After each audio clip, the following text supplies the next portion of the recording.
Welcome to NeuroNoodle's Neurofeedback and Neuropsychology podcast featuring our neuropsychologist, Dr. Laura Jansons, Dr. Skip Hrin, and neurofeedback legend, Jay Gunkelman. Our goal is to spread the word of the objective data you can receive from a brain map and the positive results of training with neurofeedback. This is an all-star cast, and I'm more than happy to share their knowledge with you. Please give us 5 stars on Apple Podcasts and subscribe to our YouTube channel. You get to see some behind-the-scenes action. It really helps get the word out, because if they can't hear us, we can't help them. If you're not a subscriber yet, please visit neuronoodle.com and sign up for our newsletter. My name is Pete, and today we're chatting with the CEO and co-founder of NeuroField, Dr. Nicholas Dogris. Dr. Tikanis. Kala, see? Okay. Anything past that, and I'm screwed. Okay.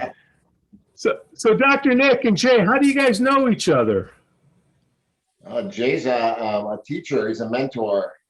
I met Jay Gunkelman years ago at ISNR at the conferences, and I remember meeting him. He introduced me for one of the talks I gave, and I was so happy to meet the legend, the man, the myth. And he says he's not a legend, but he is. I know. He gets mad anytime we do anything like that. I even named a protocol after him, and I know. See, this is the way to get him fired up. But the Gunkelman protocol is, it's deep in the NeuroField software. It can never be removed. It's encrypted. And, in all seriousness, Jay has been a mentor and a teacher and an inspiration in the work that we do, and has been, an honor. Dr. Nick, how long have you been in the field? You have your own practice. Heck, you're building your own stuff. Give us a little background on you for the new listeners that are first hearing about you. Yeah, I started in EEG in 1987 at Humboldt State University, where we studied P300 responses to subliminal and superliminal visual stimuli. It was a fun study. We were able to show that you could elicit a P300 response without the conscious awareness of the person that you're actually eliciting it from.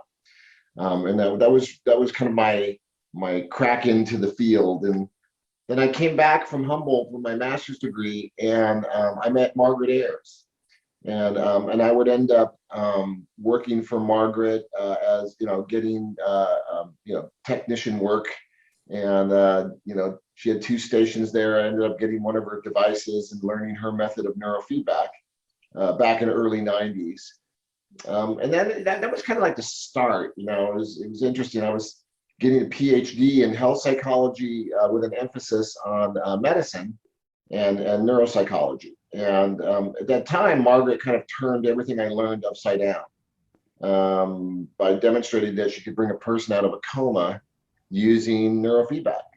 And I watched her do it, and it blew my mind. And next, my plan of becoming a prescribing psychologist just went right out the window, and I ended up going head first into neurofeedback. And over the years, I would end up participating in a lot of different kinds of trainings with different founders in the field. And one of them here on the show, of course, and learning different methodologies. Pretty much every kind of neurofeedback device out there, I ended up putting my hands on and learning at one point or another. And then in 2002, my son was born, and he was premature and hypoxic. And necessity is the mother of invention. And that's when I decided to build a neurostimulation device. I wanted to figure out a way to stimulate the brain of an infant safely. And we did. We figured it out. And during that time, treated my kid, and I really didn't have an intention of opening a company or, as a licensed psychologist, that was enough for me. And, being able to practice was, great. And I love the field, love neuroscience. And it was always excited about it, still excited about it, and but then Corey Hammond got his hooks into me and would lead me these hypnotic inductions about ethics and responsibility. And, and it was like, well, you have to share what you created, and so we did. NeuroField opened in 2008. And during that time, we've, put together a number of different kinds of devices, pulse electromagnetic stimulators, direct current, alternating current, pink noise, brown noise. Now we're getting into really fun EEG analysis tools, volumetric brain, multivariates, source information flow, independent components analysis, linked up with UC San Diego, and getting my brain stretched by some of these really bright minds that are capable of engaging in really high-end neuroscience, computational neuroscience. And so we've put together a number of ERP programs and different things that are really fun and kind of drive us into the future. How big was come full circle from ERP as a study in school all the way to an ERP software developing within your company? And it's been an interesting journey to watch from the outside as well. So. Yeah, I wanted to get your take on it. That's for sure. I was fascinated on, a couple of years ago. I thought, oh yeah, what's up with the ERP field, and I started, kind of dipping back into that. And when I discovered how much literature, how much work had been done over the last 30 years, it blew my mind. And all these neuromarkers. And the work of Yuri Kropotov in Russia really got my attention. His work is just groundbreaking. His books are really well written. And I chewed those things up, and then I got into Stephen Luck's work at UC Davis. And then, of course, the EEG lab folks at UC San Diego, they designed all of their software around that. And what I discovered was that ERPs are a very precise form of medicine, basically, precise form of assessment for the brain, far more than anything else I really had seen. And it really added a very cool component to clinical work. Yeah, ERPs, if you go online and punch in event-related potential and diagnosis, you get a gigantic yield. If you put in EEG or QEG in diagnosis, it's much more limited. Yeah. The EEG is very sensitive to a lot of things, but not very specific to very many. And the pairing of ERP and EEG ends up being a real powerful pairing, because the ERP is wonderful for diagnosis, but the EEG, QEG is better for training and tracking progress and designing protocols and things like that. But it's not the diagnostic metric. So combining the two, you get diagnosis as well as the ability to track and train and design protocols. So I'm really happy to see the pairing coming. The neuroscience pairing coming back into the clinical world. It's going to be a powerful future with the two of them together. Yeah, thank you. I that's my belief as well, and it's building a bridge to neuroscience, to academic neuroscience, because they have so much to offer us in the clinical world, and so much has been done at this point that all I've been doing is replicating their findings, with schizophrenia reaction times, P300 responses, and then doing, neurostimulation, neurofeedback treatment, and then going back and testing again, and then finding that what they were telling me was true. And I was like, okay, well, this is, the research was good. It was really, you could replicate their findings. And machine learning with ERPs is just amazing. Thank God for the pandemic. I mean, I know it sounds crazy to say it, but that grounded me for a number of months, where I just sat at home and wrote these EEG lab scripts to chew apart this ERP data, and it was awesome, and that's when I said, okay, I'm gonna make this program and I'm going to, create the test and then create a soup to nuts analysis piece with it. And it worked. I was like, lo and behold, whoa, And it's wonderful to see the academics from UC San Diego's computational neuroscience program, the Schwartz Computational. They provided software that was shareware, and they approved anybody developing software could use modules out of it without paying licensing fees or anything like that. Nice pure academic neuroscientists without commercial bias towards anything, and they've built some wonderful tools. And EEG Lab was foundationally powerful for people doing analytics. Now, they also in the developing of the shareware basically they avoided clinical work entirely for 20 years or more. And only very recently, then I kind of referred some people into the Schwartz Center who were clinical people. And it's been interesting to see the academic neuroscientists from Schwartz come out of their center to spend time as a volunteer within a clinical practice. The clinical work gives them a purpose.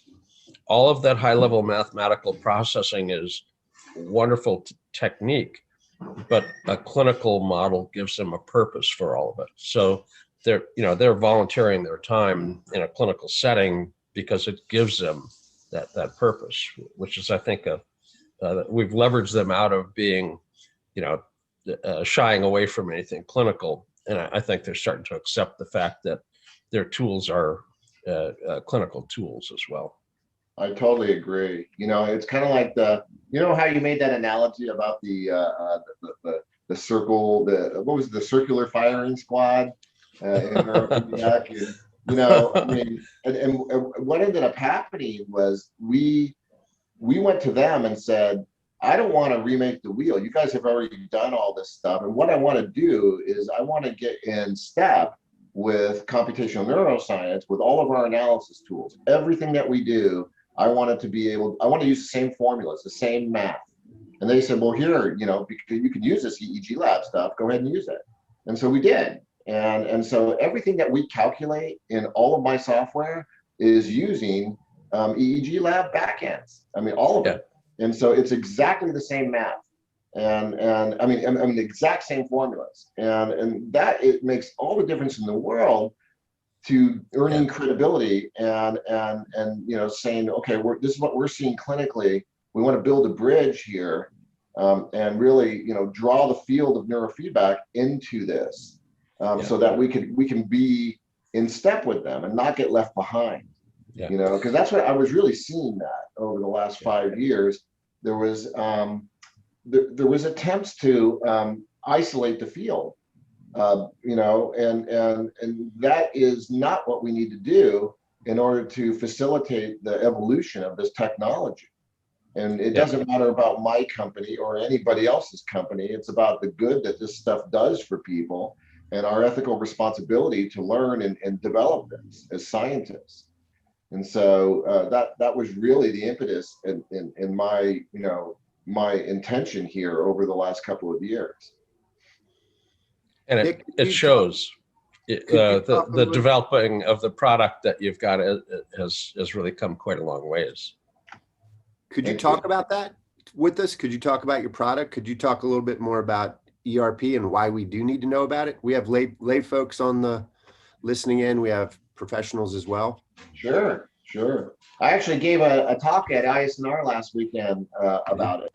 And I have a PowerPoint if you want to see it, but I don't know if we want to show anything like that. But, event-related potentials are, you have an event that is time-locked. Okay, so in a lot of ERP studies, they have what's called go, no-go tests. And so in the task that we created, it's a matching task. When you see 2 goes in a row, you click the mouse 1 time. If you see a go and a no, you ignore. Okay, so it's like a continuous performance task, like the IVA or the TOVA.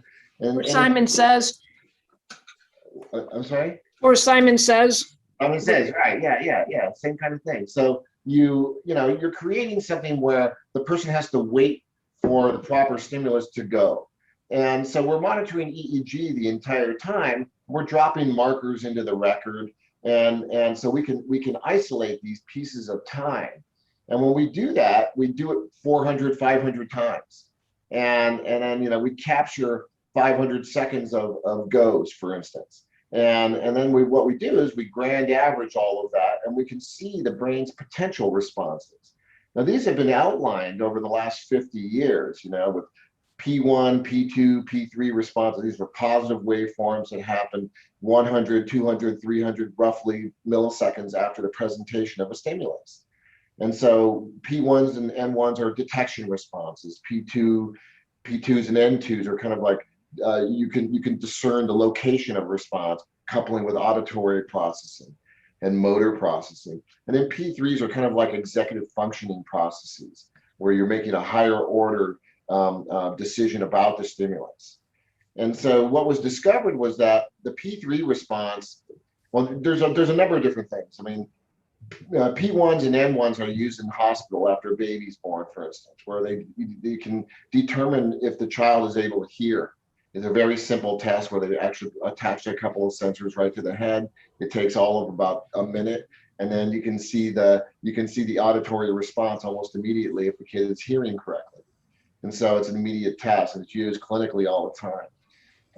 In schizophrenia, they find that most people have a long reaction time that's greater than 650 milliseconds to a go-no-go task, and they don't produce a good P300 response. And same with autism. Kids with autism don't produce a good P300 response to faces, particularly at T6.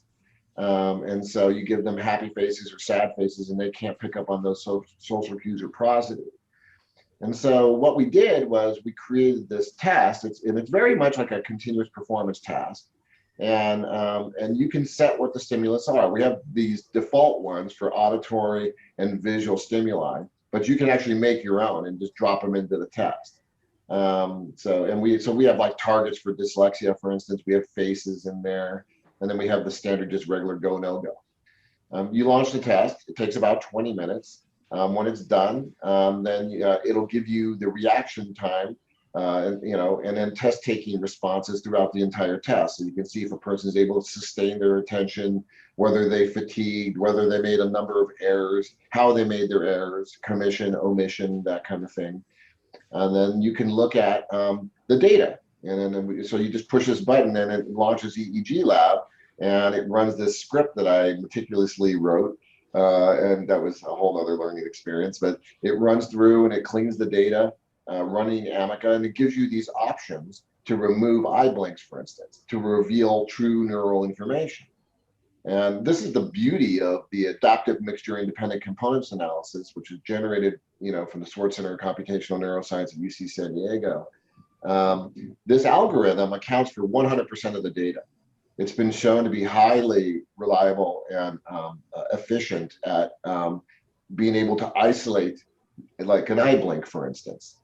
So we use this program, this categorization program called IC Label.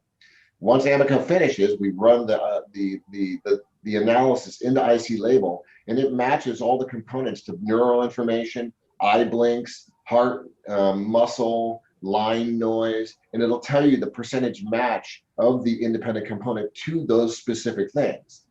And then you have a choice to make. That's when you look at the data and you say, okay, well, this really does look like an eye blink. I agree, let's remove it. And so you can choose what components to remove, which ones to leave in, and then it will remove those, then it will epoch the data, and then it will create your ERPs for you. And then it'll create ERPs, and it'll give you what's called a time topo. I don't know if you want to see images or not, but I have tons of them on my machine. And so the time topo shows you the latency of the P300 response. Does it come in at the right time? We know all the timings. Yuri Krepetov has done enormous amounts of work showing how a visual stimulus comes in through the eye, goes to the reticular activating system of the thalamus, then hits 17, 18, 19 Brodmann areas, gets shot up through the temporal parietal areas to the motor strip, to the auditory centers, to the frontal lobe, and then back again where you actually click the mouse, right? So that process should take anywhere from 350 to about 500 milliseconds, most people, right? And your reaction time should be a little less than 600 milliseconds. So these timings have been well established in neurology and neuroscience for a long time. And so with that information, you can run this test, look at the timings of the P300, and you can eyeball it almost immediately. They come in late after 500 milliseconds. Not only will you see where they come in late, but you'll actually get the independent component of where that dipole actually is being generated. And so it's kind of like knowing where the accident is on the freeway. So what this does, it gives you a very precise measurement that allows you to target your form of treatment. So then you can do neurofeedback, you do neurostimulation, do combinations of the two, you can do a lot of different things, whatever it is that you do. But what we found was that, and this was kind of after the fact, we started generating more data, and we were generating the event-related spectral potential, which showed how the brain actually phase locks. So we get this latency response, then we get the ERSP, which is the spectral potential that shows how the brain will lock from delta, theta, alpha into beta 1. And again, this is another Yuri Kropotov discovery where he was saying that children with ADHD don't have good theta beta synchronization when they engage in a go no-go task. And sure enough, as soon as we tested it with these kids, we saw an F4 theta beta desynchronization. We said, oh wow, look, it's right there. And again, you don't need a Z-score. You don't need a norm reference to tell you that that's not functioning correctly. You're taking a specific, precise measurement from the person directly. Then we would stimulate that area, and after a series of treatments, we would go back and test it again, and there's the synchronization. So the tools that we're developing are based on all those metrics. And now we're building in the source information flow, which is the Granger causality model, written by Tim Mullen from UCSD. And it's a beautiful algorithm that looks at causality responses in the brain.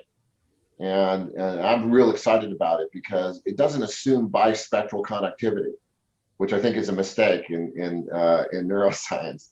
What it does is it looks at what causes what to fire. And so it's a complete causality model that makes perfect sense when you look at a system that has 80 billion neurons, 100 trillion dendritic and synaptic connections, with roughly 7 quadrillion events happening per second, right? That's like, poof, and I'm like, okay, I think we need to advance our thinking here, Wow. Hey, Nick, you froze up. Can you repeat all that? I'm Sure. I could. Holy cow, that's something. Wow. Thank you. So And in then 2000, Dr. Nick, if you guys want to share the screen and show something, go ahead. I'm sure the listeners at home would love to go to our YouTube channel to see the visuals, but it's unlocked, so go for it whenever you're ready. Sure. Yeah, I can show you some stuff. There's some data that's really interesting, but Jay was going to say something, so sure. In 2001, Yuri Kropotov and I lectured together in Portugal, and during one of the breaks, I asked him, "Are you using ICA to de-artifact your EEGs?" And he said, "No, we tried principal component analysis, and it just doesn't work." So they had given up on it entirely. I handed him a paper from Schwartz Computational Neuroscience. 2 weeks after that lecture, I got a disk with his software with ICA implemented on it. And he went on to get the Russian Prize for Science for using ICA to decompose the EEG and the ERPs. So it's kind of like a Nobel Prize within Russia. So he's been quite happy having had that handed off. But he's, I thought of it as a way to take out artifact, which it is, but he was wiser than I, and he realized that there were components in there that were meaningful components, the pieces that make up the EEG. So he turned the hammer around. Instead of just a claw hammer to pull out nails, he turned it around and built himself the Sistine Chapel or something. He's a brilliant neuroscientist. I had him the right tool, but he knew how to use it. Yep. I always keep this right by the side of my my desk all the time. That have some of these seminal texts here that you can continue to refer to, because there's gems of information in there that reflect, a very illustrious career, 30 years plus. Amazing work. It's interesting. Now we're using so the ICAR was popular for years, and recently the AMICA, which is the adaptive mixture independent components analysis, is in the forefront now. Yeah. And that uses it's advanced it uses a Gaussian curve to learn the EEG. The original ICA used 1, and the AMICA uses 3. So it's a higher resolution algorithm. It's still an algorithm. You trust it as about far as you could throw it, but because you have to review the data and whatnot. But it's continuing to be advanced and optimized, which is really cool. Yeah, the ICA has a number of different forms of ICA, and the AMICA is the most advanced form. It does a better job, especially taking out muscle, which the other forms don't really do a very good job of. Yeah, I agree. Well, let me show you a couple pictures, if you guys are down with that. Okay, here we go. Let's see if I can do this. All right, so this was the presentation I gave the other day, but this is one of the slides I really like, because it shows why ERP is a good thing to do, and again, it's talking about these timings and the flow of information through the brain, and this is something that I lifted straight from Yuri's book, so it's it's great. I don't have to develop all these slides because everything's been done. But this really got my attention, and over the years we've been looking at how to hone this system in, and so this is our timing system that we came up with, and I think it's cool because in most go-no-go paradigms they use 2 computers, and what we discovered is that really you could do it with 1. With modern technology, the synchronization is extremely fast. We use what's called a CAN bus, a USB system, and this is what's used in braking systems for like BMWs and stuff like that. So it's extremely fast communication rate. So we could actually have 8 lines of data happening digitally at any given time. So it gives us the ability to lock in these markers in the EEG in virtually real time. But so let's get down to the Swartz Center stuff. And this is, when we start generating the data, we obviously get into their back-end software, and they have tons of resources. But what we did, I say it can be glitchy. It can be, because if you don't know what you're doing and you're running MATLAB, the thing can go sideways in a heartbeat. But when you're running a script that's pre-established, it's just like running any type of function in any type of commercial software. So the steps we go through are, there's quite a few, but basically we run through all of the auto artifacting, the adaptive mixture, decomposition of the data, then we use the IC label to sort it and generate all this stuff. And I go into what ICA is, and this is what IC label looks like.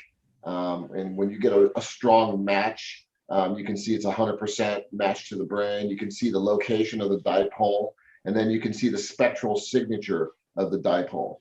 And then when you source this in Loretta, you get a really cool idea of where that signature also exists. It may not exist in just one spot, but it may be in multiple locations in the brain.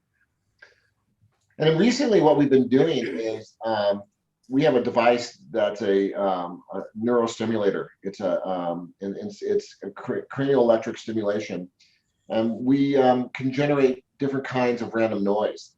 Brain's a pink noise generator, And so one of the things I'm really excited about is the aperiodic noise in the brain and looking at the 1/F distribution. And when you give pink noise to the brain, it sucks it up. It utilizes it. It can utilize it to correct the 1/F. And the data that we're seeing now suggests that this is a plausible hypothesis. So we use neurostimulation, different kinds of it, and I generated a number of what we call combo protocols, where we give a pink noise or brown noise stimulation simultaneously with a regular like band of alternating current, like SMR, for instance, 13 to 15 hertz, or parasympathetic 0.14 to 0.4. So we figure out the range we want to give, and we base all this on the maps. We found that with neurostimulation, alternating current and direct current, that it causes a calcium and sodium ion cascade to occur. It causes the calcium and sodium ions in the astrocytes to surge. When that happens, you end up getting like almost an accelerated form of neuroplasticity. The brain starts to communicate in a much faster, more fluid way. And this surge it actually cascades through the entire brain, basically. And so when you're stimulating this, it lights it up and it stays active for 90 minutes after the session's over. So there's a lot of implications with that. But basically, we ended up pairing the treatment with like physical therapy, speech therapy, cognitive therapy, psychotherapy, different things. And we found that you could actually enhance and accelerate a person's movement through treatment. I'll go through some fun cases here. Real quick, if I can, sorry. How are you doing the stimulation? How's that happen? So we have two different kinds. We have a unit called the Genesis, and that's where we actually attach electrodes to the scalp. And with cranial electrostimulation, you use a little bit of 1020 paste, attach the electrodes to the scalp, and you have an anode cathode basically, and you're running current between the two. Basically the safety standard states that you don't exceed more than 40 minutes of stimulation with no more than 2.5 milliamps of neurostimulation. And so, or actually no more than 4 milliamps. That was as of 2017, the latest safety study showed this is a safe method for stimulating the brain, okay, provided that you don't exceed those parameters. And that was a meta-analysis covering 144 studies with over 4,000 participants. We're currently in lockstep with the FDA, attempting to get this all on the table. But what we found, here's a kid with ADHD. We gave the pink noise stimulation, and one of the things you see here is this is an average reference. You see this mu rhythm. And what we found was that the pink noise, giving it right through using the Gunkelman method of split anodes at T3, T4, and a cathode at CZ, we stimulated the motor cortex with this pink noise. And after a series of treatments, it stabilized this rhythm basically. And we know it causes a frontal lobe disengagement. And so when it stopped, what we observed in the kid was that his attentional ability improved, and he started generating remorse for his actions because he was really violent. And then he was starting to read better, which is amazing. But there's one I want to show you. I have a guy with schizophrenia that we've been treating. And when he came in, I was thinking, we're going to see what we can do for him. He was pretty delusional, paranoia, command type hallucinations. So I looked up the ERP data, and the first things we found was that with the ERPs, people with schizophrenia didn't produce a good P3. Not as when you look at matched controls. This is a study done by Stephen Luck, and then their reaction times were long. Okay, so most normals had a reaction time at about 576 milliseconds. The schizophrenics were 648. So we gave this guy pink noise, and here's his pre-post ERPs, the pre on the left, the post on the right. And the 0 point, this line is where the guy saw the match. Okay, and so what you can see here is a really noisy ERP. It's really deregulated, it's desynchronized, and there's a long latency. And after a series of treatments, you can see now he's actually generating a P3 response. So from no P3 to a P3 response, but he's also generating detection responses correctly. And we got pretty excited about that. So we calculated the ERSP. And then what we started to see is when we started here, you should see a little red blip in each one of these little plots.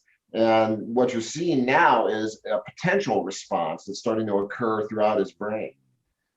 And we got real excited about that. So we started to see potential response, a synchronization. We saw a P3, and then his reaction time improved. We tested him 5 times with 5 different ERP tests over a period of time in treating him.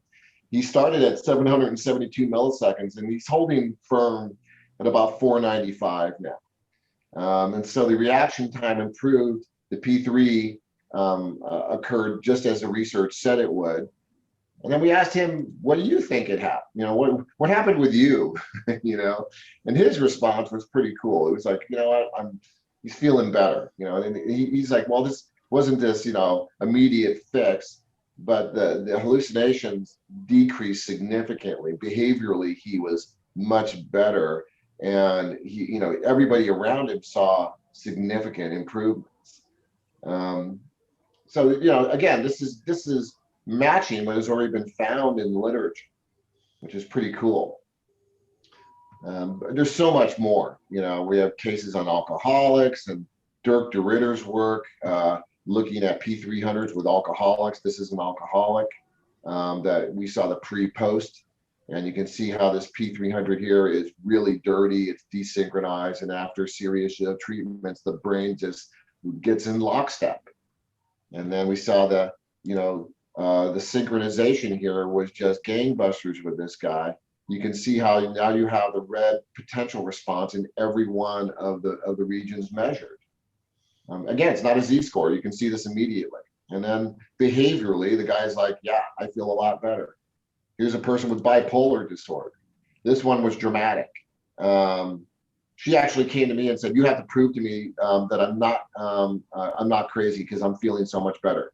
After 18 years of significant bipolar 2, her brain literally stabilized. And it was remarkable to see. I didn't believe the data. We ran it several times, but you can see. Excuse me. Yeah. Hey, are you seeing any effects with dementia? You know what? We don't have any data on that yet. But right now I just got a new case of a 89-year-old male with significant movement issues, and so we're going to start there. But the data, when you look at the data regarding the aging brain, current, direct current stimulation and alternating current has been shown to be effective in improving neurogenesis and facilitating it. And because it causes a hyperperfusion, by stimulating cells, you get more blood flow, more oxygen, more resources into the system. And for the aging brain, it helps to reduce symptoms associated with aging. And so there's studies around that have been done. In America, we're behind the curve.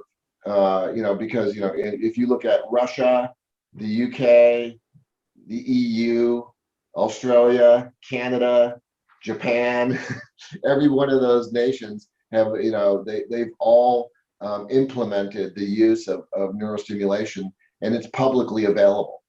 So Dr. Dogris, yeah, I have this question for most everybody who comes on here. So, my background is maybe a little more of the traditional psychology. I've done a lot of psychotherapy for a number of years, and then got into neuropsych. So Skip and I went to the same training program, and so we know a lot about the geography, of the brain and things like that. And we do, the traditional testing, and we do have continuous performance tests that we use and other no-go tests. And so all of this is super compelling, but it has this feel of it's kind of this underground science. If we start talking about these things with other run-of-the-mill, we'll say, psychologists, they kind of look at us like we're nuts, or, show me the data, show me more data, and I still don't believe you, show me, triple blind data. So, my question is, you're having awesome results, you're able to, look and make some diagnosis based on these potentials. And the question is just generally like, why isn't it in the US more? Why isn't it more common? And what do you think is holding it back besides money? Like we've talked about that a lot, is, can we back up the studies? Do we have the money to finance the studies? Obviously we don't. Can you say what else you think might be holding all this information back? Sure. I agree with you. I think that, I have a Dropbox folder of documentation, because my company is, we are headlong with the FDA right now, attempting to get these neurostimulation devices. We have one of them that they've registered, and we're now FDA registered. Actually, two of the devices are registered. We have a third in the pipeline right now. And so it really hadn't been done with direct current in the United States. And so that's an interesting thing. And we're looking at like, why, because in my Dropbox, when the FDA is talking to us, they're saying, okay, you have to prove this, give us the studies. I'm like, sure. I have literally a Dropbox.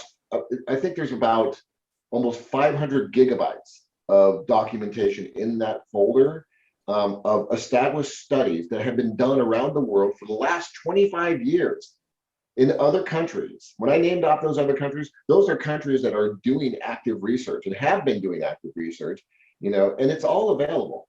People just haven't been digging around looking for it because, it hadn't been something that was really above board around here. It is an underground kind of thing. People are going, well, what's this neurostimulation stuff and how legitimate is it?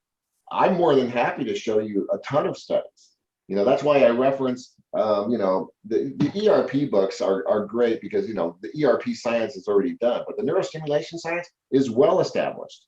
There's tons of meta-analysis showing equivalence of TDCS, transcranial direct current stimulation, transcranial alternating current stimulation for the treatment of depression, that's equivalent to RTMS. And one of the reasons I think it really hasn't been, it's starting to get out there in a big way. And I think it hadn't hit the mainstream because there was no company that actually facilitated the clearance of a TDCS device in the United States. Yeah. To date, there is nobody that has done it. Nobody. And so it's just like mind blowing when you can walk into a pharmacy in Munich and pick one up that's equivalent to what we've generated and buy it over the counter. And so, you can do that in a number of countries. So I think there's other motives. Obviously, money is one. I think Americans are, they bought into Big Pharma, and I think that has been a method for treating neurological disorders for a very long time, and showing people that it's possible to get better without the use of these things or limited use is a challenge. And so, I'm also, along with all the other crap that I do, I'm also the director of FHE Health in Deerfield Beach, Florida. It's a inpatient, outpatient mental health and drug addiction center. We have 180 beds. We have 7 labs in there that are running 7 days a week. And we treat people with all sorts of different kinds of problems in addiction, opioid addiction, benzodiazepine. And when I first went there, the medical officer freaked out. He was like, I don't want to touch anybody detoxing with this. And then, we put together a whole program and a whole study to look at the safety of it. And what we found was not only was it safe, but that we could actually facilitate the detoxification process in a faster, more efficient, and safer way with less medications on board. Surprised the hell out of all of us. Symptoms of depression and anxiety went down within 3 to 5 days. They started sleeping within 7.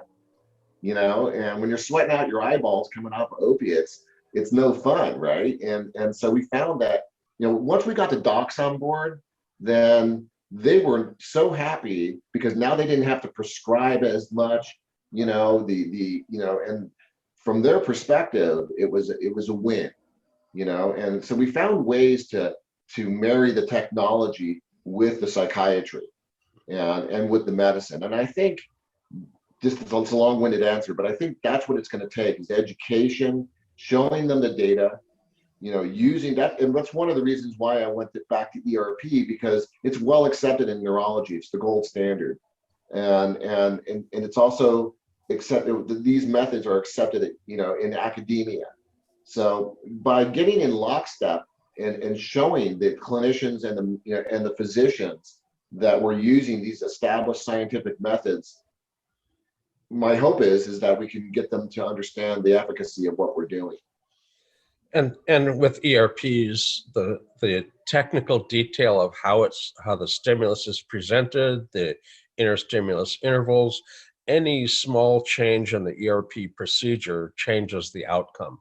And standardization or lack thereof has held back ERPs from being generated across laboratories. Within a lab with the same procedures, everything works beautifully. You tell the next lab over, gee, we're getting this great result. They try to replicate it, but they've got a little procedural difference, different outcome. So having standardized to the academic standards of the ERP, you now have the ability to transfer data from one laboratory setting to another. And accepting the standardization from the academics as opposed to trying to reinvent the wheel ended up being a very good move, Nick. It helps. The other thing is, if you're going through the FDA, it's expensive. As a corporation, you're spending, you could hire 2 people full time for what you're dumping down the FDA rat hole. And if you're a TDCS company with a box that sells for $200, how are you going to afford to spend, $500,000 on the FDA? So if you're looking at a TMS device that sells for $250,000, you can afford to plunk $1 million down on a process, but there's just not the economy of scale for this little tiny cheap device. You can build it with, a handful of parts and a box, and you've got a device. So, you really have an impossibility for one manufacturer to end up affording getting it through the entire process. Now, Nick's doing it with his company, but the reason that it hasn't been done previously isn't that the science isn't there, is that there's nobody with economic wherewithal to push it through the process with the FDA. We've spent upwards of $1 million in this process over the last 3 years, and we're not funded by anybody. We're our own company, and thank God we have a community of people behind us that are advocates of what we do, and they've been researching this, and so it's been very helpful with the economic assistance. But it's been a we had a device that we were ready to give them last year, and then I'm sitting with the FDA consultant, and he took one look at the device and he goes, "Oh, that won't pass the 4th edition rules." And I said, "Wait a minute, we're in 3rd edition." He goes, "The 4th edition came out last week." And I'm gripping the table and I'm looking at him, and I said, and I go, "So why won't it pass?" He goes, it has to be watertight now. And he said, "Yeah, they have the water test." And I'm looking over at my engineer, and he's getting ready to run out of the room. And he said they put it on what is an old turntable, and then it wobbles, and then they pour water on it while it's running. And and I'm like, how? And he said, "I want you to imagine the dumbest person in the world getting your device and attempting to commit suicide." He goes, if they can't, then you pass the FDA test. And I'm like, okay, it's just, yeah. And so it's been challenging, to say the least, So I've seen your company through the years from some earlier days. I remember a meeting in Cancun with Dirk and yourself and myself doing talks. But the whole idea of cross-frequency coupling, pink noise instead of white noise, brown noise instead of pink noise, all of these advances came out of basically deep discussions about neuroscience with Dirk. And a couple of years after that, he shows up at a meeting and he sees your equipment having implemented the ideas that he shared in Cancun. And he said, well, we have to get together once a year. We'll pick some resort somewhere. We'll all fly in, hang out, party for a few days, share a bunch of ideas. You go home, you build a device. We come back the next year, you show me the device, we'll go to test it, and we'll talk about a new device. So he was really happy seeing the implementation of his insights into actual hardware that could be utilized. And it's been wonderful seeing that progress, fairly rapid progress at that. So congratulations on having a very keen ear for the next best thing. And hanging out with Dirk is a good way to get exposed to the next best thing. You know what? Yeah, and you know I'll never forget that night. It was a fun night, and you know the discussions were just. I remember my mind was blown as my head was just spinning as I went to sleep, and I woke up thinking like mine is right now. Well, I have to say, it's the only time I've ever seen Nick leave a party. The party was going full blast, and Nick suddenly disappears for about an hour with his programmer, telling his programmer what we're going to have to work on next. So, you know, it's not everything that can leverage Nick out of a party. That takes a lot, you know. It takes a lot. So that was pretty big. Well, Dr. Nick, thank you so much for coming on today. What a show! We got to bring you back. Oh, I'd love to. Are you With kidding? visuals. Oh, well, yeah, we're gonna tie this in with our YouTube channel. You know, we're figuring this thing out. You know, we're content creators. We're not production experts, but no, we'll get this up there. Dr. Nick, do you have anybody you would suggest to come on the show after you? Well, if you haven't had Yuri on, you need to get Yuri on the show. I mean, All right. I would say he's a person that you need to hear from.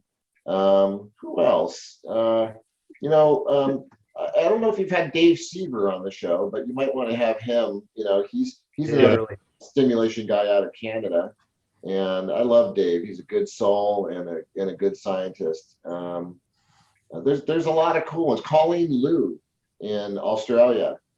She's an academic who's done a number of studies on neurostimulation, and she's an established scientist in a university in Australia, showing the effectiveness of TDCS with depression and bipolar.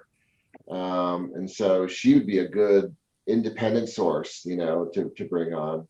There's a lot of cool people. And of course, Dirk. Man. I haven't had Dirk on, you know, you got to get Dirk on. He's a fabulous person and an amazing neuroscientist and neurosurgeon.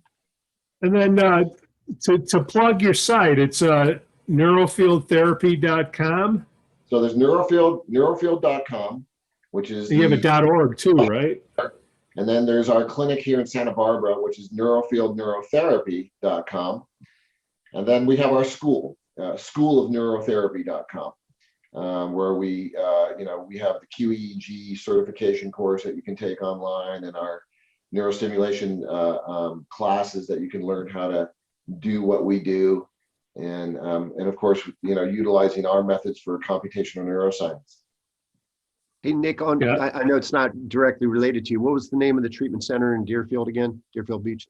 It's called FHE. FHE Health. Okay, It used to be called the Florida House Experience, but they just use the letters FHE Health. Cool facility. I got shanghaied there 3 years ago. I had no intention of being the director, and but I walked in there and they said, we want to do this neuroscience stuff, correctly, and we're asking you to do that. And I said, I'm more than happy to do it. I don't know if it's correct, but I'll give it the old ball player swing. It's great facility, inpatient, outpatient, very good. Good. I've got an uncle in Pompano, so I'm over in that way occasionally. I'm there every month for a week. Oh, is that right? Okay. I play that room every month. It's like. Maybe you can check Dr. Skip in. Yeah, right. Well, Dr. Nick, thank you so much for coming on. Thank you for having me. Really, that's fun. Oh, we're bringing you back. And thank you all for listening to NeuroNoodle's Neurofeedback and Neuropsychology podcast. Dr. Laura can be found at Jansons.com. Dr. Skip can be found at drskiprin.com. And Jay Gunkelman, well, he's the king of Google. You can find him everywhere. He's a legend. Just ask him. He'll kill you. Idea for a topic, please email Pete at neuronoodle.com or leave a note or a voicemail you can do now in the link in the podcast notes below. Please give us 5 stars on Apple Podcasts. Subscribe to our YouTube channel. This would be a good one to check out for the visuals. We'll put the link in the podcast notes below. Follow us on Twitter. And hey, if you like us, buy us a coffee on Patreon/NeuroNoodle. Woo-hoo! Cue the music.